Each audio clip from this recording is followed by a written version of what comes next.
GHMC council సమావేశంలో తలసాని శ్రీనివాస్ యాదవ్ మాట్లాడుతున్నారు. Live లో చూద్దాం. లేదు అని చూపేయడానికి, దాన్ని చిత్రీకరించడానికి కాదు. ప్రజలకు మౌఖికమైనటువంటి సదుపాయాలు ఉన్నాయా లేవా? రెండోది 27 మున్సిపాలిటీసు, 3 కార్పొరేషన్లు, పంచాయతీలు కలిపినప్పుడు అక్కడ మనకు ప్రాపర్ ఇన్ఫ్రాస్ట్రక్చర్ ఉన్నదా లేదా అనేది ప్రధానంగా చూసుకోవాల్సినటువంటి అవసరం ఉంది. అసలు మనకున్న జిహెచ్ఎంసీలనే ప్రాపర్ మ్యాన్ పవర్ లేదు వేరియస్ డిపార్ట్మెంట్ లోపల.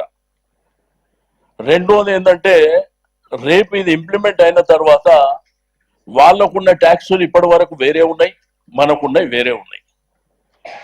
బట్ మీరు వెంటనే ఇంపోజ్ చేస్తే వాళ్ళు కూడా ఇబ్బంది పడేటువంటి పరిస్థితులు ఉంటాయి ఒకటి. రెండోది, మా మాట ఇక్కడ బీజేపీ మిత్రులు ఉన్నారు, కాంగ్రెస్ మిత్రులు ఉన్నారు, మా ఎంఐఎం మిత్రులు, మేము ఇంతమంది ఉన్నాం. నేను మేయర్ గారికి రిక్వెస్ట్ చేస్తున్నా, మీ గుండె మీద చేసుకొని, లేదు డిప్యూటీ మేయర్ గారి గుండె మీద చేసుకొని చెప్పండి, కనీసం మీకు ఇన్ఫర్మేషన్ ఉందా? మరి మీకు ఇన్ఫర్మేషన్ లేకుంటే ఇంత పెద్ద కార్యక్రమాన్ని, ఇప్పుడు మీరు గతంలో కరోనా మేయర్ గారు లేదని చెప్తున్నారు కదా, గతంలో అంటే ఏ పొలిటికల్ గా వెళ్ళలేదు మేము. సో ఆఫీసర్స్ చేశారు థింకింగ్, దెన్ దే ఇన్ఫార్మ్డ్ అస్.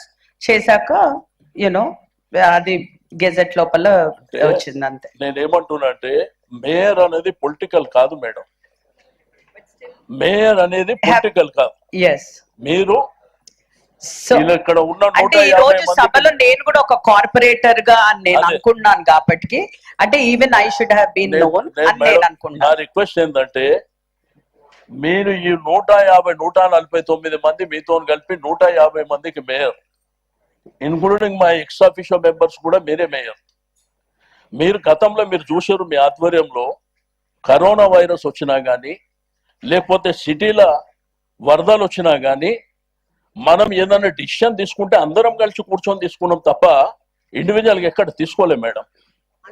అందుకనే మిమ్మల్ని ఏమంటున్నానంటే, దట్ ఈస్ ద రీజన్ ఈ రోజు ఎప్పుడైతే మనకి తెలవంగానే కూడా మేము ఒక స్పెషల్ మీటింగ్ కండక్ట్ చేసింది దాని గురించే.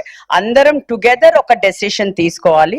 ఎవ్రీ కార్పొరేటర్ ని నేను అంటే గౌరవిస్తూ, ఈ రోజు అందరి ఆవేదన కూడా మేము వినాలనేసే ఈ రోజు మీటింగ్ కండక్ట్ చేయడం జరిగింది. So I hope you all understand. నా రిక్వెస్ట్ ఏంటి మేడం, నిన్న కమిషనర్ గారిని మేము కలిసినాం, వారికి కూడా రిక్వెస్ట్ చేసినాం. ఎందుకంటే 2 రోజులైనా పర్వాలే, ప్రతి కార్పొరేటర్ మాట్లాడాలి కంపల్సరీగా, అది 10-15 నిమిషాలు మాట్లాడాలి. ఎందుకంటే ప్రతి ఒక్కరికి ఆ ఇబ్బంది ఉన్నది. సేమ్ టైం ఈ 150 కాకుండా మిగిలిన 150కి కూడా వాళ్ళు కూడా మాట్లాడాలని నేను నిన్న రిక్వెస్ట్ చేసిన. మల్లారెడ్డి గారు, మన అదే విధంగా ఇక్కడ ఇబ్రాహీంపట్నం కానివ్వండి, ఇక్కడ చేవెళ్ళ కానివ్వండి, ఎందుకంటే వాళ్ళకు కూడా రిప్రజెంట్ చేసిన వాళ్ళు వాళ్ళ టర్మ్ అయిపోయింది కాబట్టి, కనీసం ఎమ్మెల్యేలు ఎంపీస్ ఉన్నారు కాబట్టి వాళ్ళనన్నా అంటే వారిని కూడా ఇన్వైట్ చేసారు, సంతోషం. ఒక్క మేడ్చల్ నియోజకవర్గంలో మేడం మీకు తెలియంది కాదు, 3 కార్పొరేషన్లు, 7 మున్సిపాలిటీస్. రెండోది, ఓటింగ్ కూడా ప్రపోర్షనేట్ గా లేదు. ఒక దగ్గర 18,000 ఉంటే రెండో దగ్గర 57,000 ఉన్నాయి, 70,000 ఉన్నాయి. ప్రపోర్షనేట్ గా వేరియేషన్ ఎంత ఉండాలి? 5% వేరియేషన్ ఉండాలి. రెండోది, ఉస్మానియా యూనివర్సిటీ పక్కన బాగ్లింగంపల్లి ఉంది మేడం. అది ఒరిజినల్ గా మేము చిన్నగా ఉన్నప్పటి నుంచి ఇప్పటి వరకు అది బాగ్లింగంపల్లి, బాగంబర్పేట్. ఆ బాగంబర్పేట్ని డిడి కాలనీ అని చెప్పేసి అదొకటి అబ్జెక్షన్ చెప్పినాం. మోండా మార్కెట్ విషయంలో కూడా అబ్జెక్షన్ కూడా చెప్పినాం. అయితే ఇవన్నీ అంశాలు ఏంటంటే, మాకంటే ఎక్కువ కార్పొరేటర్లకు ఐడియా ఉంటుంది కాబట్టి, కార్పొరేటర్లు వాళ్ళకు అవకాశం ఇచ్చినప్పుడు వాళ్ళు మాట్లాడడానికి అవకాశం ఉంటుంది ఒకటి. రెండోది, ఇంత పెద్ద నిర్ణయం ఈ రోజు ఏంటంటే, జనాభా ఒకప్పుడు ఓన్లీ హైదరాబాద్ ఉన్నప్పుడు మనకున్నటువంటి జనాభా, మనకున్నటువంటి ఫెసిలిటీస్ కూడా 5 లక్షల వరకు ఉండే. సరే, కాలక్రమేణా విస్తరించింది, పెరిగింది. రెండోది, మన కమిషనర్ గారు చెప్తున్నారు, ఇప్పుడు గవర్నమెంట్ ఆఫ్ ఇండియా కూడా ఒక ఆర్డర్ చేసింది, కులగణన జరగాలి, దాంతో పాటు ఇది లింక్ చేస్తాం. ఇది ఒక హిస్టారికల్ నిర్ణయం. ఇది దానికి దీనికి లింక్ చేయవలసినటువంటి అవసరం లేదు.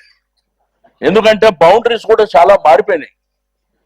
కాబట్టి రకరకాల అంశాలు. ఒకటి ఏంటంటే ప్రజాస్వామ్యం లోపల మనకు ప్రజలే ప్రధానమైనటువంటి, ఈ రోజు బస్తీ సంఘాలు కానివ్వండి, కాలనీ అసోసియేషన్స్ కానివ్వండి, గేటెడ్ కమ్యూనిటీస్ కానివ్వండి, ఎవరిని కన్సల్ట్ చేయలే మేడం. రెండోది మా కార్పొరేటర్లు అందరూ ఏ పార్టీ అయినప్పటికీ వాళ్ళు అక్కడ ఉన్నటువంటి వార్డ్ ఆఫీస్కి పోయి వాళ్ళని అధికారులను అడుగుతా మాకేం తెలియదు అని చెప్పి వాళ్ళు చెప్తారు. మరి ఇదంతా వ్యవస్థ చేసేది ఎవరు? అక్కడ అధికారులు చేసినప్పుడు మరి వీళ్ళందరికీ.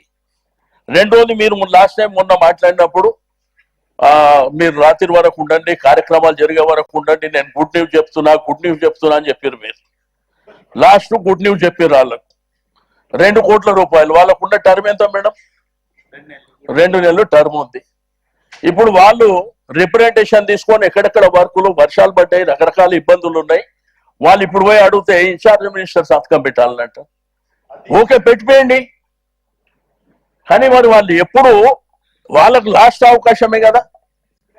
దాన్ని మళ్ళీ టెండర్ ప్రాసెస్ ఎప్పుడైతుంది, వాళ్ళ ఫౌండేషన్ ఎప్పుడు వేయాలి, ఇవన్నీ కూడా మీరు దృష్టిలో పెట్టుకోమని చెప్తున్నా.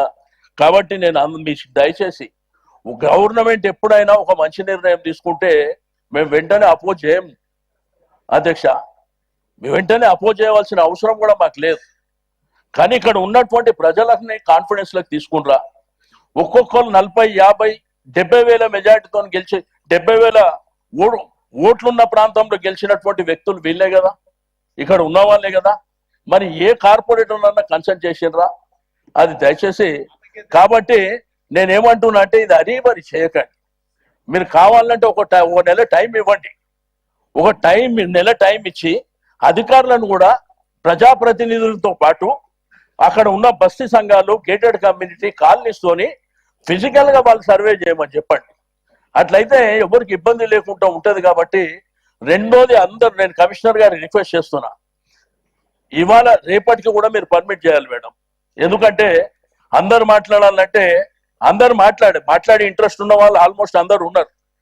బట్ అంతా అయిన తర్వాత ఓటింగ్ చేయాలని చెప్పేసి నా ప్రధానమైనటువంటి డిమాండ్. ఎందుకంటే అందరూ ఓటింగ్ చేసిన తర్వాతనే మీరు ఫార్వర్డ్ కావాల్సిందిగా నేను రిక్వెస్ట్ చేస్తా ఉన్నా.